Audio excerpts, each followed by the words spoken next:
सुनो, मरहब मुकाबले में आया, मरहब। हजरत अली रदी अल्लाह ताला अन्हु फरमाते 1000 के मुकाबले में वो लड़ा करता था। मेरे मुकाबले में आया तो कहने लगा भतीजे मैं मरहब हूं, तुझे पता है कैसे मुकाबला करोगे, तुम्हें पता है? हजरत अली कहने लगे मुझे तेरा नहीं पता, मुझे तो अपना पता है।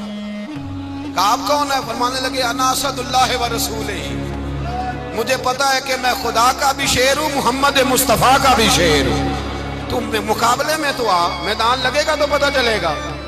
जब मैदान लगा तो हजरत अली ने एक जरब लगाई तलवार, ज्यादा नहीं, एक जरब लगाई तो कहते हैं उसका सर भी काटा, गर्दन भी काटी, वजूद भी काटा, और इतनी जोर से तलवार मारी कि उसके घोड़े के भी 2 टुकड़े हो गए। हुजूर ने क्या फरमाया? अली, एक बार अली की तलवार का फरमाया 2 जहां में अगर सारे लोग नफली इबादतें करें तो अली को अल्लाह फिर भी ज्यादा दर्जा अता फरमाएगा।